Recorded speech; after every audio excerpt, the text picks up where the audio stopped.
Kobe was known as a fierce competitor on the basketball court. The greatest of all time, a writer, an Oscar winner, and the Black Mamba.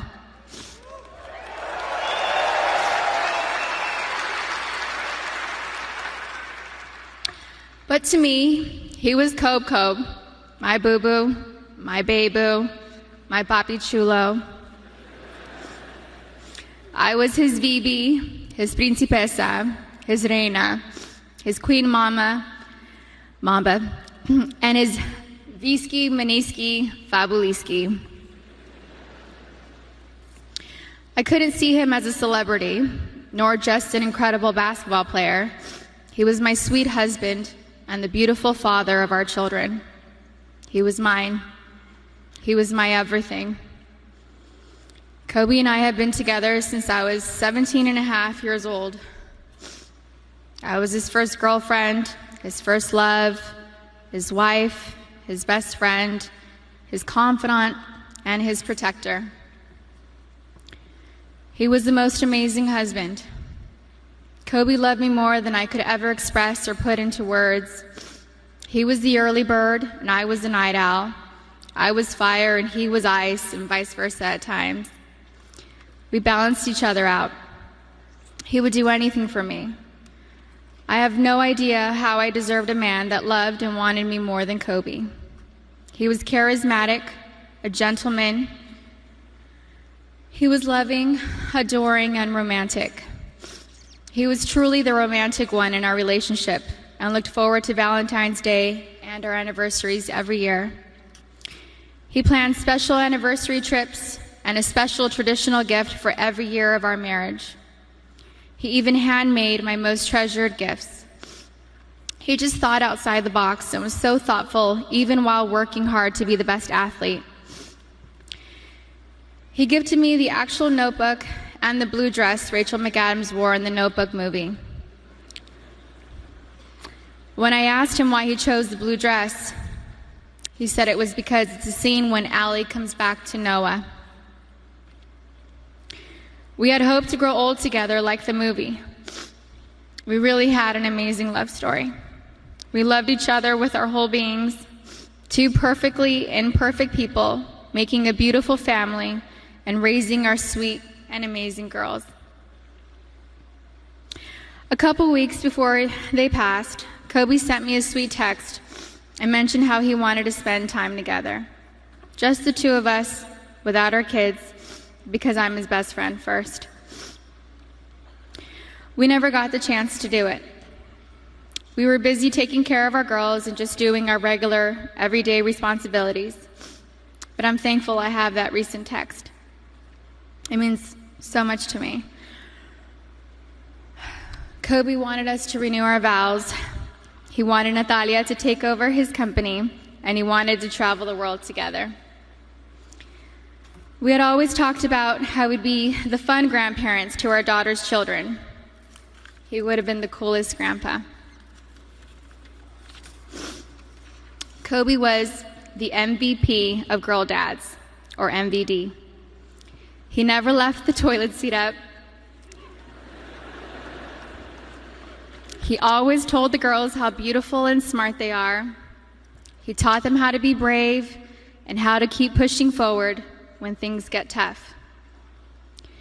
And when Kobe retired from the NBA, he took over dropping off and picking up our girls from school, since I was at home pregnant with Bianca and just recently home nursing Capri.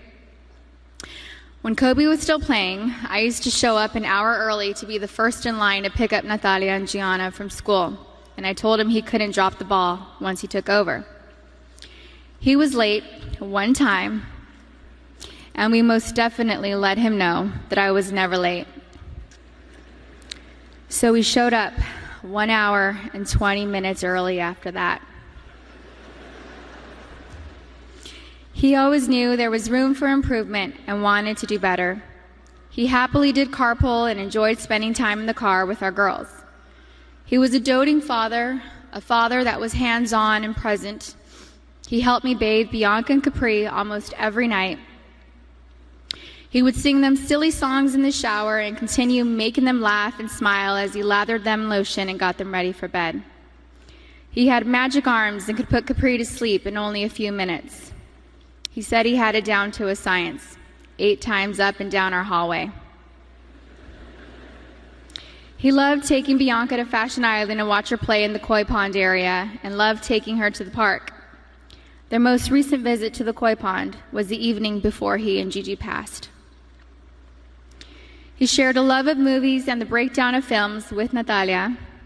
He enjoyed renting out theaters and taking Natalia to watch the newest Star Wars movie or Harry Potter films. And they would have movie marathons, and he enjoyed every second of it. He loved your typical tearjerkers, too. He liked watching Stepmom, Steel Magnolias, and Little Women. He had a tender heart. Kobe somehow knew where I was at all times, specifically when I was late to his games. He would worry about me if I wasn't in my seat at the start of each game, and would ask security where I was at the first timeout of the first quarter. And my smart ass would tell him that he wasn't going to drop 81 points within the first 10 minutes of the game.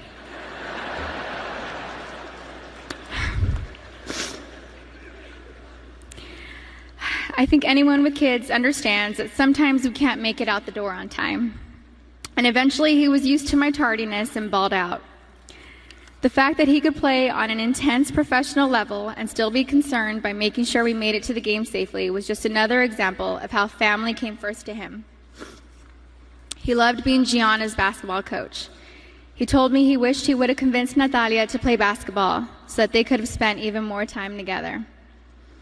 But he also wanted her to pursue her own passion. He watched Natalia play in a volleyball tournament on her birthday, on January 19th. And he noticed how she's a very intelligent player. He was convinced she would have made a great point guard with her vision of the court.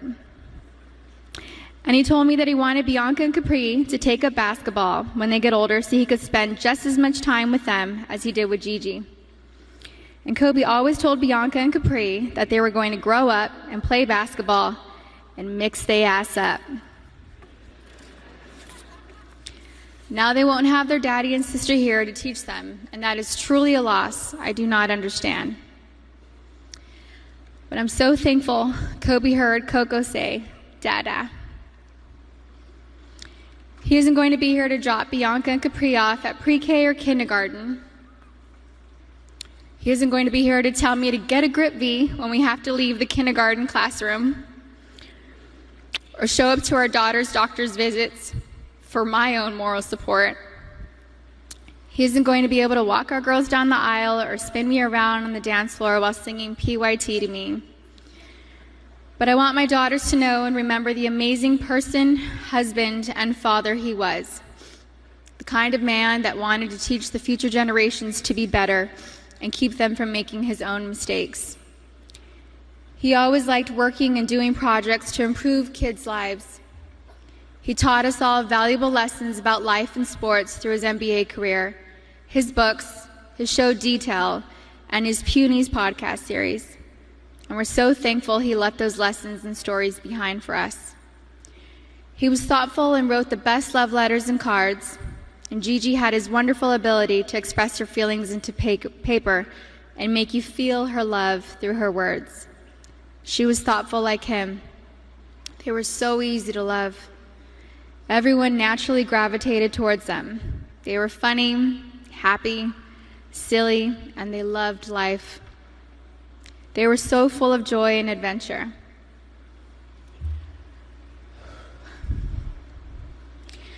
God knew they couldn't be on this earth without each other.